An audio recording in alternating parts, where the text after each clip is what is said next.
So, welterweight class. for those of you who don't know, this is how this works. Oh wow, I need a timer. Yeah. Slide over. So for those of you who don't know, this is how this works. We're gonna do 1 minute and then 1 minute, and then we have 1 minute rebuttal, 1 minute of rebuttal. Choose your question right now. Choose one. Oh, we did 12. 12. Or do you want to do 4? You don't know which side you're gonna be. Keep that in mind for 12. Ham or trout? Or 5. We're doing 12. We're doing 12. Here it is. So the statement is, and choose a number between 1 and 2. 5? 5? Okay, 5. Here it is. Native apps are killing innovation. You are the affirmative. You are the negative. You have 1 minute, and you're going to start. Native apps are killing innovation. 1 minute. Go. Yeah, I think they're killing innovation because the two platform owners control all the distribution rails. There's only narrow categories: gaming, messaging, network effects, on-demand services, and apps that leverage the photo and location sensor. And so by virtue of that and then controlling all the stores, I think you're seeing that it's turning into a hits-driven business, and investors even are noticing it and investing a little bit early, losing their money, and then most of the bigger investors are waiting to buy into growth. And so I do think over time that will kill innovation in mobile, but the caveat is that it'll help individual creators distribute software more efficiently. Keep on your original position. You have 1 minute, sir. All right, how many of you guys, show of hands, have been to China? Just raise your hand real quick. Okay, how many app stores are there in China? Does anyone know who's been there? 200. No, over 1,000. So right there you have proof, and China is 5 years ahead of America, and how, in fact, they're 5 years ahead of the world and how the Android ecosystem will evolve.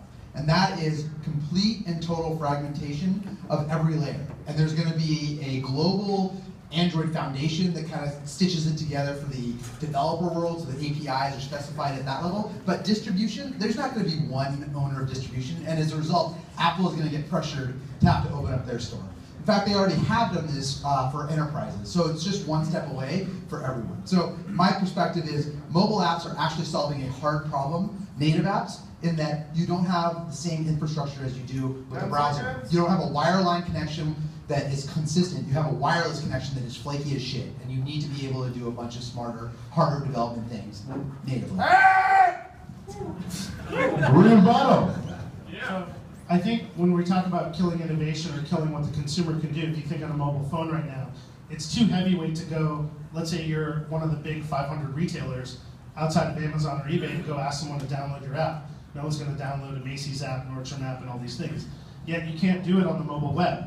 And so what's happening is that there's a space in between where people can't transact. And I would argue that's like a classic today example of how native apps are killing innovation.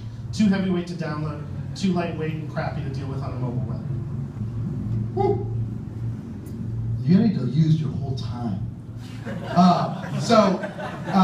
On the mobile distribution question, thank you. So on the mobile distribution front, everyone is familiar with the 30% rev share, right? And that's one of the big bugaboos. Why people can't get distribution, they can't afford to buy it. It's too hard in the app stores. How many of you guys know how much profit Apple makes off the App Store? Does anyone know? They make 0. They run it at break even. You know why? Because they're paying for bandwidth, for downloads. As an app developer, if you have 10 million, 100 million, 500 million downloads, you don't pay a penny, right, for your costs, unless you have a back-end service component. So at the end of the day, we can talk about gatekeepers, we can talk about constraints, but ultimately, I think both Google, Apple, and ultimately the thousands and thousands of app stores that will exist are all going to optimize for a great product experience. And mobile is so nascent that right now that revolves around a native app that has some level of, I thought I got his time, some level of quality control. Thanks, I'll be your own. Clap, bitches! Yeah! So for the record, Samil was here last time and he brought Bubba to us, so I'm very grateful that they managed to bring them in. Now they're hugging. I feel kind of awkward. It's cool. So here's what we're going to do. We're going to vote by audience applause. And I need clarity from you because I'm going to judge your applause and somebody is going to shit on me tomorrow in a very angry email if this is not explicitly clear. So, on my right, we have Sudha. Applaud, bitches. Samil, not Sudha. Where's Samil? I know we all look like you. Yeah, all brown guys look alike to the white guy from Vancouver. Wow, I just walked into that one. Which right? The stage right? Yeah. Which right? Which right? My right. This Point. is Point. Point. Point. Point this way. Applaud. Applaud. Yeah. Point this way. Applaud.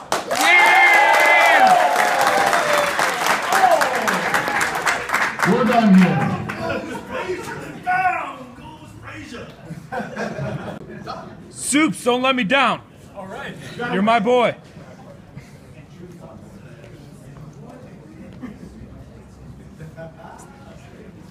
So the statement is Twitter will become a top 3 source for traffic, a top 3 source of traffic for mobile installs. Twitter is going to be a top 3 source of mobile installs. With 1 minute, Soups on my right, go. So Twitter will become one of the top 3 for mobile installs for the following reasons. One of them is that Twitter has always had a very heavy mobile penetration. So I used to work for a company called MyLikes, and we were doing social media ads. We were a social media ad network, and this was much before people thought about Twitter becoming an ad network, and we used to see amazing CPMs out of it, given the fact that it was heavy mobile inventory. And still, I mean, their inventory is maybe like 50 or 70% mobile. However, they still have people who are really, really engaged. They're always using Twitter, and they're actually interested in the ads that they see.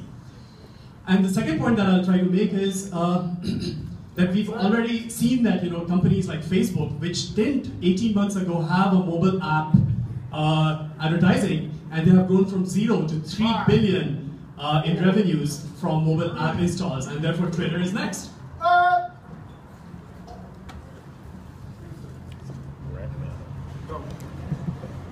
Hey everyone, how many of you were here last time at the last mobile debate? Well, I want to thank you, all of you, for coming again. And then I also want to thank the rest of you for coming for the first time. This is a wonderful event, and thank you, Mac. I won't need the entire time, that's why I'm taking it right now. So, the reality is that all I have to prove is that there are 3 potential sources of traffic that are larger than Twitter for mobile app installs. So I'm going to name 5 of them, and if you think that 3 of them are going to work, then I win. The first one is Google search. Google, largest search engine on the internet, will eventually start monetizing via mobile app installs, and so you'll be able to search for things and you'll get your traffic that way. Number 2 is mobile web. There will be a large mobile web ad network. 3, Facebook. 4, iAds. 5, mob clicks. 6, AdMob. 7, every other ad network that's still trying to figure it out. 8, Snapchat. 9, Vine. It doesn't matter. 10, Instagram. Chances are it will not be Twitter. Your rebuttal, sir. So I would argue against it for the following reason, that mobile web, driving a user from mobile app and convincing him to use a mobile app is pretty hard. It's pretty darn hard for the following reason, because it's very hard to match a cookie to a unique user ID. And there are lots of companies which are trying to solve this holy grail, and they're not really good at it, because you can reset your cookies, and now with unique user IDs from Apple being sort of banned and users being able to reset them, the IDFAs, it's become even harder, right? So that's why I think mobile web won't be one of the top 3. And which were the other ones that you had there? Snapchat. Vine and Snapchat for the following. Vine and Snapchat and Instagram. So Vine and Snapchat for the following reason that it's Okay, Mobclicks and all those guys, they're very, very small players. It's a very, very fragmented industry. And the only thing that matters is somebody who has a lot of traffic, which is Twitter.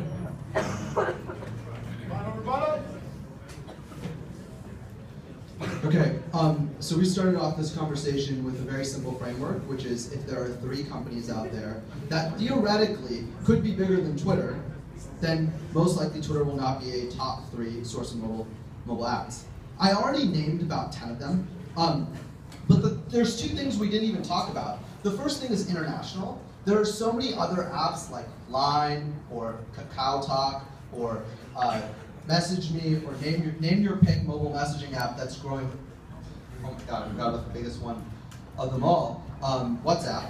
And all of these apps theoretically could become bigger than Twitter. Many of them already are, and they're international. But then the second thing that we completely forgot is there are like hundreds of millions of apps in the App Store. All I'm saying is that the chances are that 3 of them will be bigger than Twitter in the next 3 to 5 years, and therefore you should vote for me. Thank you. I ain't fucking throwing down names because I've already embarrassed myself. On my right. Now you applaud. Yeah! On the left.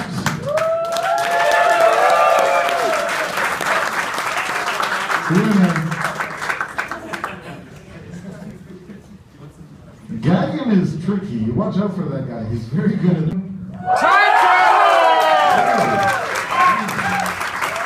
On my left is Sudha.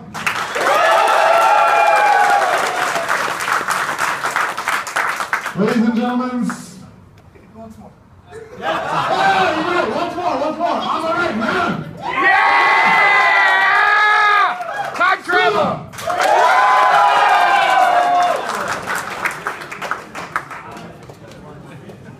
Just admitted that now won, just for the record.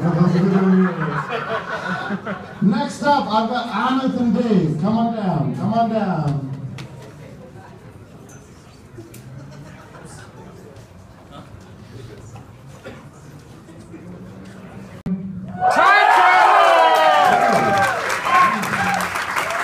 On my left is Sudha.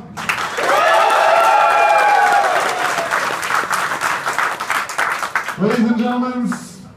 Once more.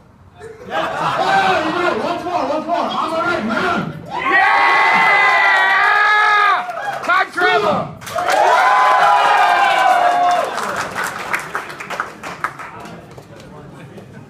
Just admitted that now won, just for the record.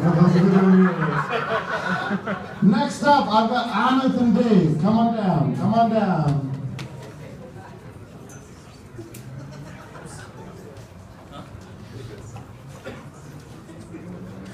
Ameth, actually, I'm not going to tell you anything about this. So, Ameth, the statement is, the Amazon phone will have more than 10% of market share in 5 years. The Amazon phone will have more than 10% of the market share in 5 years. Ameth is saying it will. Dave is saying it will not. You're first. US or global? So, It doesn't matter. It's a good question. It doesn't matter, but it doesn't matter. So I just have to look at the distribution of tablet devices the other day, and it turns out that the Kindle Fire actually has 10% market share of tablets right now. And I think that's because, and that's after, that's even after. What source is that? We can look it up, but the fact of the matter is that like Amazon has an amazing distribution mechanism. They can afford to sell these devices at cost, and essentially given that they are such a big retailer, they're gonna use their their cost cutting strategy to eventually just get distribution. You, sir. Well, I might be a believer of the statement if Amazon were known for its tremendously amazing UI experience. Except that their webpage is cluttered with shit, and the Kindle is basically a device that is extremely popular among white seniors over the age of 74. That said, the Amazon phone might have incredible adoption among a very narrow audience of Amazon lovers who like to hear Bezos laugh a lot. But I cannot see any possible fucking way that Google and Apple will see anything more than like 5% of market share to anyone else. Possibly, if you consider Samsung part of that equation, they might. But I don't see any near level of success with phones, and certainly not in 5 years, and certainly not internationally. Rebuttal. So, luckily, we're not, it's globally, not just to, what's now you said senior, white senior, something like that. But the point, other than, you know, the ad hominem attacks towards Bezos, the point is that, like, you know, the UX actually doesn't matter. I know, surprise, right? How many people here have used a shitty product, you know, ever? Like everyone, right? Like it just happens. Who here has Comcast, right? Shitty product. But the point is that the UX doesn't matter, and therefore it's all about distribution. And Amazon has, you know, an amazing retail distribution arm, and that's why they're going to get more devices out there. You, sir. I don't know why I'm saying sir to you, but you, sir. It depends on how we are measuring market share. In terms of like shit dropped on your doorstep, yes, it's possible they could flood the market with absolutely free devices to every possible person that they have some address on file. I would weigh that as the most minimal possible level of assessment of market share. And actual usage of those devices, both in terms of people watching, using apps, and buying apps, is a much better determinant of market share. Yes, Amazon has a lot of money to flood useless devices on the market, but UX absolutely fucking matters, and is like been the determining factor in many winning products over the years. You could have monopolistic power and low-cost providers that flood the market with shit, but eventually better devices, better usability is going to win out, at least in an environment that is not controlled by monopolism, and that's certainly not true in an international environment. Friends. On my right is Ahmed. Vote. Yeah, I agree with you. On my left is Dave motherfucking McClure. That was absolutely not clear, and I'm going to get so much shit about this. I really am. So please, make your vote very clear. Applaud very loudly for your personal preference as winner. On my right is Ahmed. On my left is Dave McClure.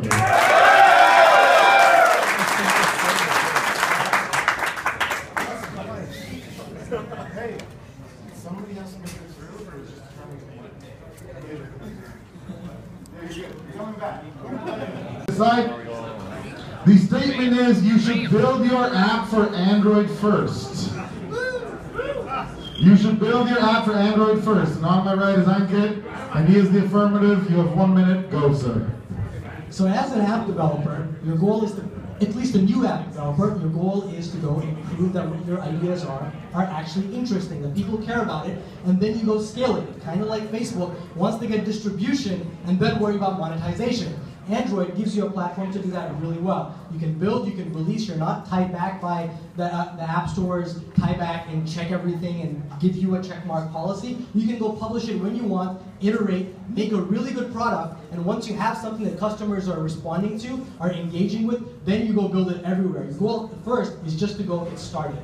So that's one. Two, Android, unfortunately or fortunately, has the biggest distribution in the world. A lot of times, especially in the consumer world, you don't know who your right market is. By releasing it on the Google Play Store, you can figure out where in the world your right market is, because everybody in the rest of the world really prefers Android. So for those two reasons, I think you should develop Android first. And the response. So it's really hard to develop a good product on Android. There are way too many handsets, it's very fragmented. You've got to, it ends up taking a lot more time to develop a truly great product on Android. And when you're in early stages and you're just trying to get a product out to market, see if there's product market fit, what you need is that speed. Also, Android users tend to spend a lot less money than iPhone users. That's a fact. So that's really it. I don't know. The rebuttal. Awesome. So second point first, your goal as a new developer is to figure out what product works. Monetization comes second. So if you want to focus on that first, and you want to figure out who the right users are, well, figure out the minimum viable product and iterate on it. Even though there's a lot of data, a lot of people in the world who say there's a lot of Android handset fragmentation, the truth of the matter is about 85% of all handsets on the Android platform are in the top 6 or 7 devices. Different SKUs of the Galaxy S4, S5, maybe 3% or 5% of the HTC ones, but really, Samsung owns most of it. So just like you've got 5 different iPhones or iPads or all those devices to develop for, if you want to get your minimum viable product, iterate really fast, just focus Android. The other good thing is that a lot of developers, I ran a big piece of the Google Play Store, so I have some bias and some knowledge here. A lot of developers said when someone complained and wrote a bad review, they could respond right away and fix it. On App Store, there's a long thing, and relationship with your consumer really matters. So, quick show of hands. How many of you actually build and ship products on mobile? Okay, so what do you think of the idea of basically putting out a product and just kind of hoping that it sort of looks right on the handset? Does that sound good to anyone? Not really, right? On iPhone, you don't have to do that. That's the big problem with Android. It's a clear problem. It's well documented. Again, I don't really need all my time for that. Thanks. On my right, remember, vote with clarity, motherfuckers. On my right, is that good?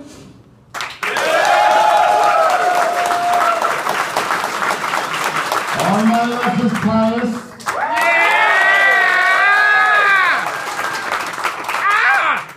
I don't want to be the guy who has to make this choice. I like being loud. Let's do this once more with absolute clarity. On my right is Ankit. On my left is Pius. This way. Ankit got that one. So we're going to do one more round and then we're going to take a 10-minute break.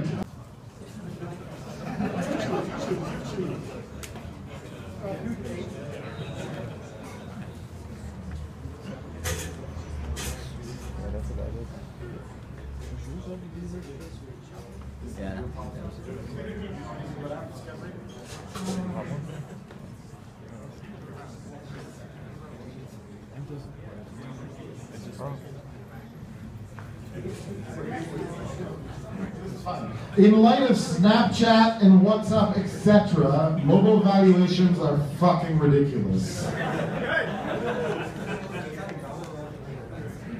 Oh shit, he's invested, sorry. You get to choose your side. You want to be positive or negative? Okay. Good luck, sorry Ming, sorry. You're positive, you start.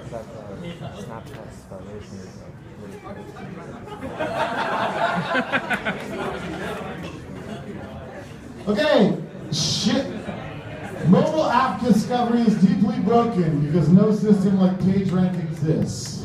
You are positive.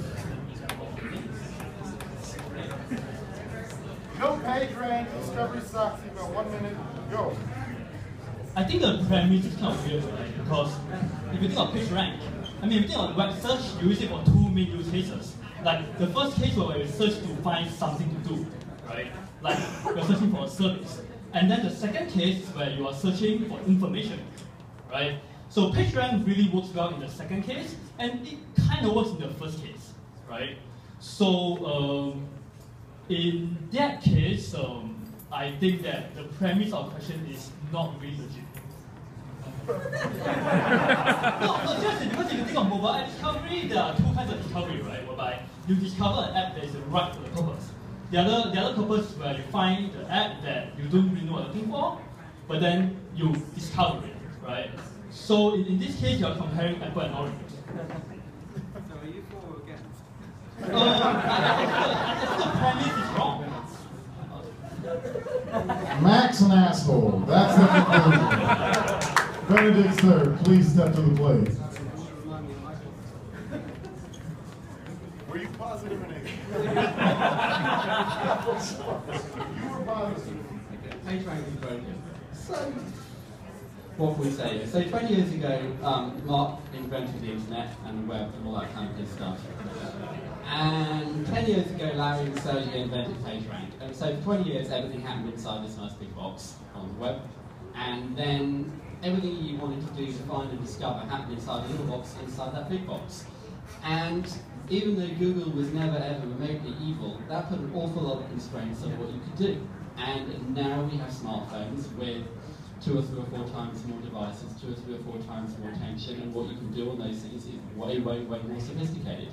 And PageRank works fine for the mobile web on those devices, but it doesn't work for all the new kinds of interaction models that we have, because they're just way more complicated. So PageRank just doesn't apply. And Facebook doesn't apply in the same way. So we're going to need to find new and different ways of working out what you might want to engage with and how you might want to find it. 2. I was getting ready to yell at Greasem Heroin's guy, but I didn't get to. Too bad.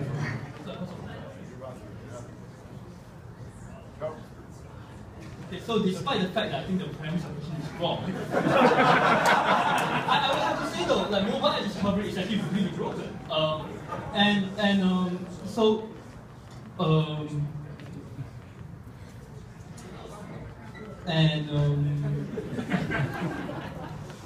Okay, how many of you have built mobile apps before? And try to scale it. Like what are your main mechanisms for having people discover your app? Right? Like namely you press, or you hope like users to show it around organic. Right? That's it. Right? There's really like even if the user actually really wants to find your app, there's actually no way to kind of like create create a system where people can actually find your stuff. Right? So that's it. That is broken. It is broken, says Ming. On my right is Ming.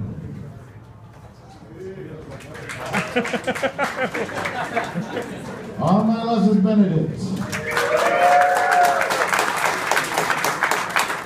You won this one, sir. We're done, we got that one. So here's what we're going to do. We're going to do a 10-minute break. We're going to get back here for the final rounds.